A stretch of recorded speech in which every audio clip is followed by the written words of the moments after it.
আসসালামু আলাইকুম বন্ধুরা, দেখুন আমাদের গাড়ল এবং ছাগলগুলোকে আমরা আজকে একটা ভুট্টা ভুঁয়ে নিয়ে আসছি।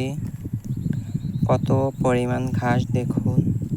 ছাগল এবং গাড়লগুলো ওদের মনের আনন্দে কিন্তু খাচ্ছে। এখন বেলা 4:30 বাজে, তাই দেখুন কি সুন্দর 2 পেট বোঝাই হয়ে গিয়েছে।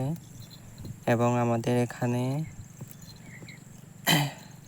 মাঠের ধান অর্ধেক পরিমাণ উঠে গিয়েছে, আর অর্ধেক তুললেই কিছুদিন পরেই আমরা ওখানে নিয়ে ছাগল এবং গাড়লগুলোকে খাওয়াবো। দেখতেই পাচ্ছেন এখানে কি সুন্দর খাচ্ছে।